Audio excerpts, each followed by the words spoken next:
Bonjour à tous, bienvenue sur Elvic TV. Il est 8 h en temps universel ce samedi 18 janvier 2025. Merci de votre fidélité à la voix de la résistance panafricaine. Je vous invite à vous abonner à notre page si vous ne l'avez pas encore fait. Et surtout, n'oubliez pas de cliquer sur la sonnette afin de recevoir les alertes chaque fois que nous sommes en direct. Sans trop tarder, rentrons dans le vif du sujet. On se rappelle, il y a à peine quelques mois, que le président Henri Konan Bédié, feu le président Henri Konan Bédié, ancien chef de l'État, ancien président du PDCI-RDA, a été conduit à sa dernière demeure à Daoukro, son village natal. On avait remarqué l'absence du chef de l'État actuel et de son épouse Dominique Nouvian Foloro Ouattara, malgré tout ce que le président Bédié a fait pour ce couple. C'est le président Bédié, en tout cas grâce à ses voix, que ce couple est arrivé au pouvoir en Côte d'Ivoire en 2010. Ensuite, le président Bédié a soutenu Alassane Dramane Ouattara en 2015 et en 2020, le président Bédié, qui avait été trompé par M. Alassane Dramane Ouattara, a décidé de mener son dernier combat pour ramener le PDCI-RDA au pouvoir, mais surtout pour ramener la paix, la stabilité, la quiétude en Côte d'Ivoire. Ce grand homme qui s'est toute sa vie battu pour que la Côte d'Ivoire soit un pays respecté, d'abord aux côtés du président Félix Houphouët-Boigny. Ensuite, lorsqu'il a accédé à la magistrature suprême, s'en est allé dans des conditions troubles et de façon subite à Daoukro, son village donc natal, et le 1er août 2023. Le président Bédié n'est plus de ce monde, mais sa veuve, Mme Henriette Konan Bédié, est là.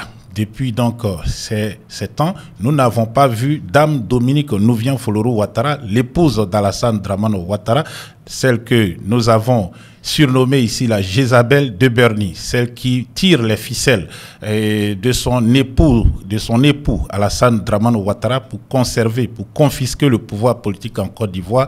En tout cas, elle n'était pas apparue aux côtés de cette grande dame, Mme Bédié. Elle n'était pas à Daoukro pour au moins témoigner de son affection, mais aussi de son soutien à cette brave dame qui lui a aussi tout donné en Côte d'Ivoire. Aujourd'hui, à l'affût donc d'un 4e mandat, étant en train de manigancer aux côtés de son époux pour que ce dernier puisse briguer un 4e mandat, comme il a fait de façon illégale aussi en 2020 pour ce 3e mandat en violation de la Constitution. Elle est aujourd'hui encore sur tous les tableaux. Dame Dominique Nouvian a donc convoqué, on va dire ça ainsi, a invité, si vous le souhaitez, Mme Henriette Konan Bédié au palais présidentiel. Une image vaut mieux que 1000 paroles. C'est pour montrer que le couple Ouattara est en symbiose avec la veuve du président défunt, le président Henri Konan Bédié, dans les négociations que le couple qui est en voyage en France va entreprendre avec le président français Emmanuel Macron et les milieux d'affaires français afin donc d'obtenir leur soutien pour le 4e mandat illégal qui risque encore de plonger la Côte d'Ivoire dans un autre chaos. Dame Dominique s'est envolée pour Paris avec son homme, mais avant ce départ, le jeudi 16 janvier 2025, elle a, comme je l'ai dit tantôt, invité Mme Henriette Konan Bédié, la veuve encore éplorée par le décès de son mari, à une rencontre. Elle était, Mme Bédié, donc accompagnée de sa fille. Elle était accompagnée de sa fille que vous voyez là sur les images aussi nommée Madame Bédié. Lucette est son prénom. Madame Lucette Bédié donc a accompagné sa mère pour rendre visite à Alassane Dramane Ouattara. Sûrement que ces images ont déjà atteint les analystes politiques, mais aussi les stratèges politiques de l'Élysée, qui voient que Alassane Dramane Ouattara est le garant d'abord de l'héritage du président Bédié, ce qui est faux. On sait aussi qu'à la mort du président Bédié, Alassane Dramane Ouattara avait hérité de son poste de garant du prix Félix Houphouët-Boigny pour la recherche de la paix. Les jours à venir nous en diront plus. Des images donc de cette rencontre que vous voyez ici. La coupable revient toujours sur le lieu du crime.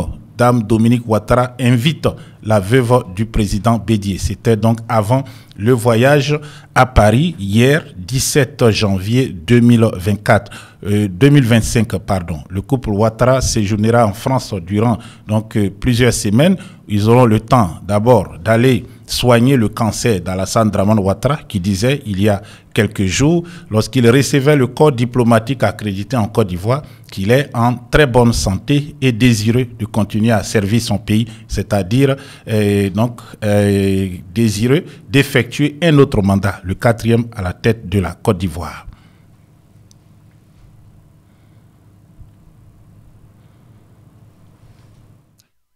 Autre actualité de ce samedi, c'est la situation au Bénin. Que se passe-t-il dans ce pays, ce petit pays, dirais-je, de l'Afrique de l'Ouest?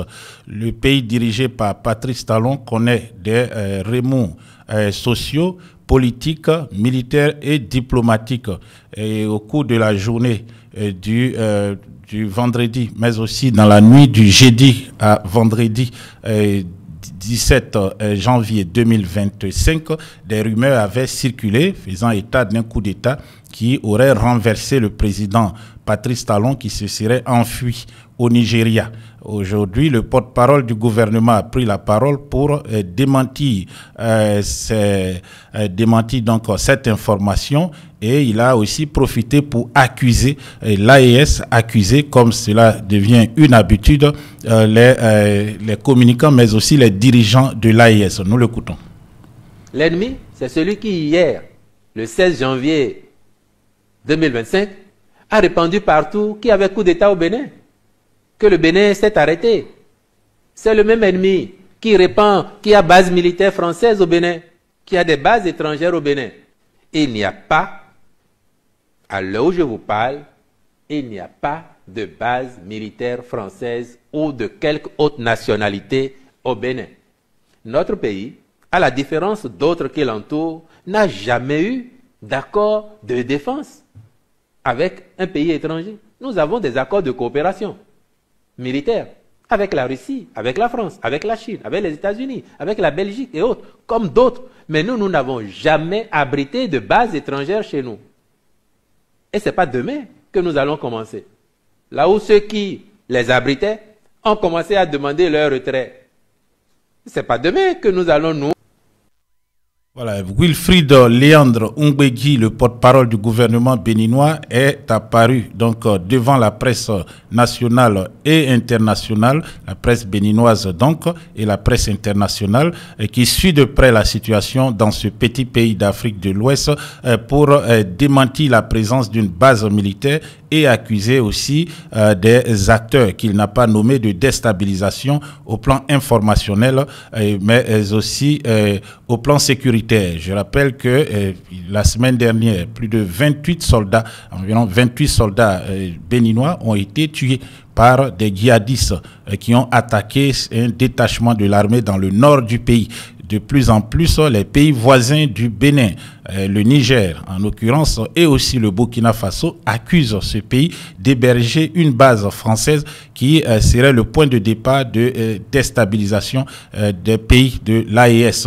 Le Bénin s'en défend, mais ne convainc pas, car régulièrement, il y a des images qui nous parviennent. Par exemple, le crash d'un hélicoptère dans le nord du pays, en provenance de Cotonou, la capitale, où le Niger dit qu'il y aurait une base militaire française d'où se préparerait donc une opération de déstabilisation de son territoire. Le Burkina Faso aussi a accusé le Bénin d'héberger une base française qui a aussi été démontrée par la presse internationale, une base qui servirait aussi à déstabiliser le Burkina Faso. D'ailleurs, la télévision française a rapporté hier que la France, principalement la DGSE, la Direction générale de la sécurité extérieure française, avait préparé une opération militaire dans un pays voisin du Burkina Faso pour libérer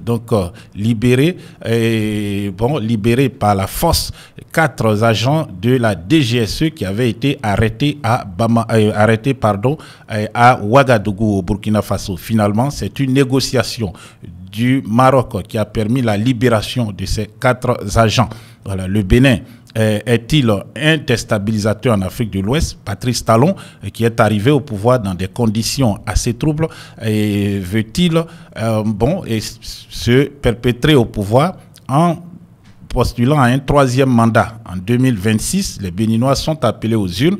Pour le moment, le président Patrice Talon ne s'est pas encore prononcé, mais il faut le dire, des actions qui montrent qu'il serait partant pour un troisième mandat. Par exemple, son meilleur ami, qui était considéré comme son dauphin, Olivier Boko, et un ancien ministre de la Jeunesse et des Sports, ont été arrêtés, de même que le patron de la garde républicaine de ce pays, pour complot contre l'autorité de l'État, pour tentative de coup d'État, blanchiment d'argent et corruption de fonctionnaires étrangers. Dans le cas de M. Olivier Boko, leur procès est censé s'ouvrir en début de semaine, le mardi prochain, 21 janvier 2025.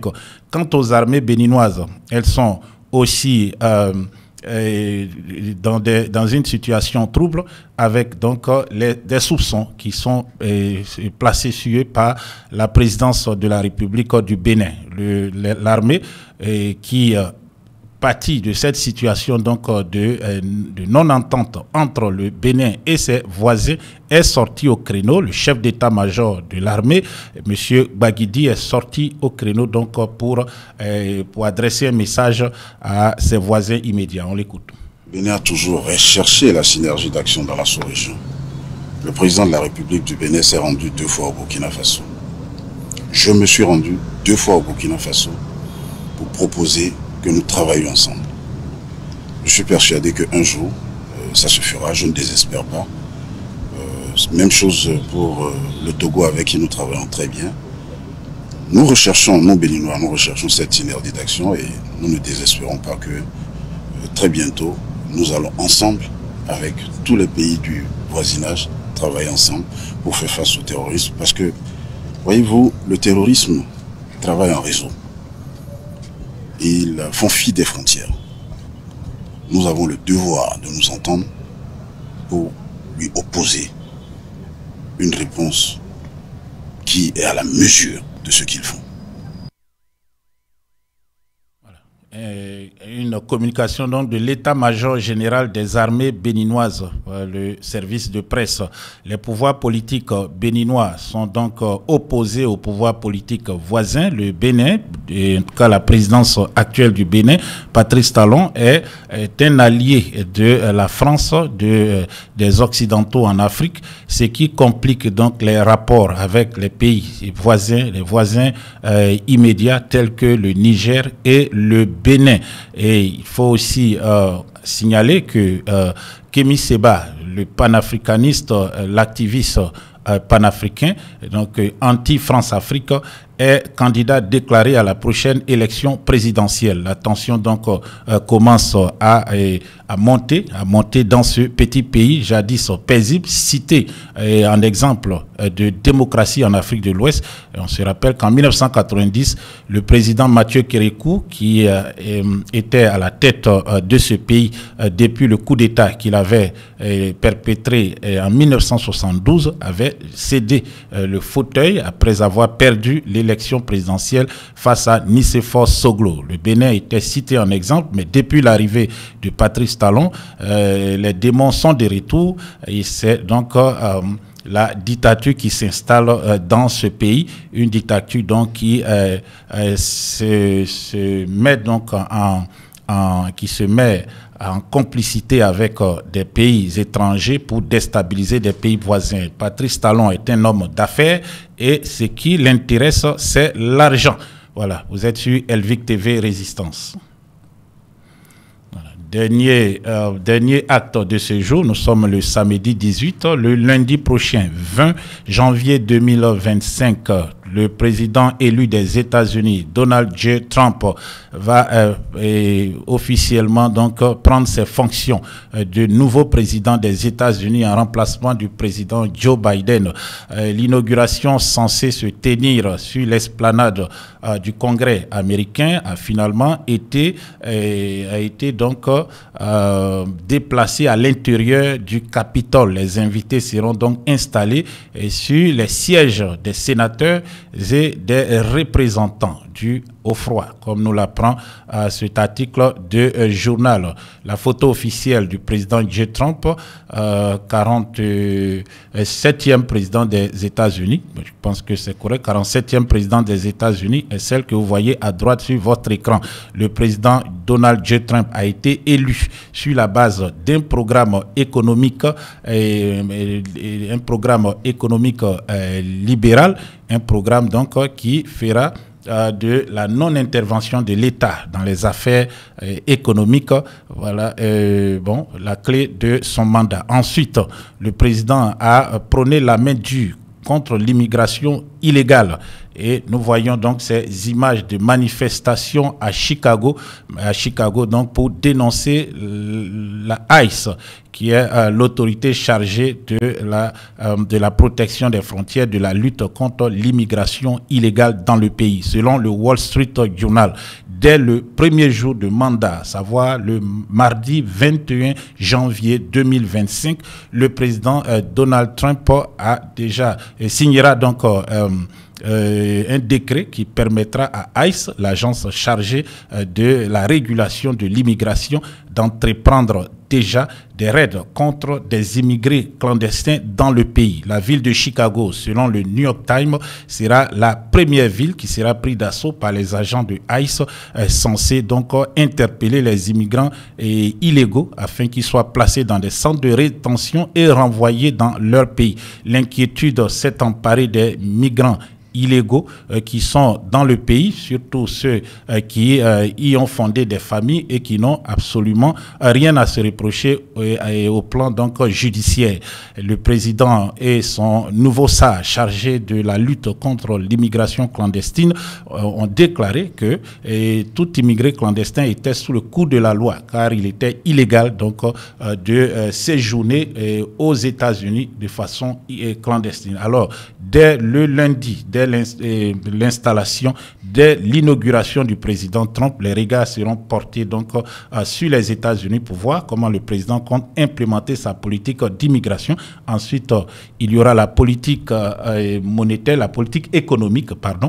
Ensuite, la politique de sécurité, la sécurité nationale et internationale. À cet effet, le président peut déjà se targuer d'avoir obtenu une première victoire avec la signature de ce cessez-le-feu entre Israël et le Hamas. Reste la situation en Europe de l'Est, et la guerre qui y a lieu entre la Russie et donc l'Ukraine. Le président qui est un proche du président donc Vladimir Poutine va forcer les deux parties à entamer des négociations qui vont mettre fin à la guerre, permettre le retour des déplacés et aussi la reconstruction du pays, et surtout garantir la stabilité et la paix à la Russie qui depuis maintenant 2 ans se bat en Ukraine et contre donc le pouvoir actuel dirigé par le président Zelensky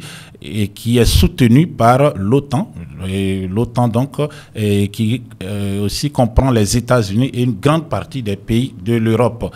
Le président Zelensky, qui s'était rencontré à Paris avec le président élu Donald Trump, a donc accepté pour le moment les thèmes de ces négociations à venir. Donc dès le 21 janvier, les choses devaient s'accélérer pour arriver à un accord de paix entre les deux parties. Ensuite, il y a d'autres questions, la sécurité en Afrique, par exemple, la Côte d'Ivoire. Dans ce cas, les États-Unis, sous la présidence du président Joe Biden, avaient décidé de l'ouverture d'une base militaire dans le nord du pays, dans la zone de Séguéla.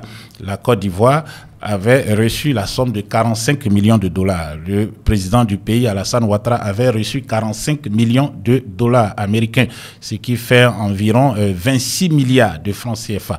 Les États-Unis vont-ils abandonner donc la construction de cette base lorsqu'on sait que le président Trump est plutôt quelqu'un qui est focalisé sur son pays, sur les États-Unis, et qui se désintéresse des questions internationales.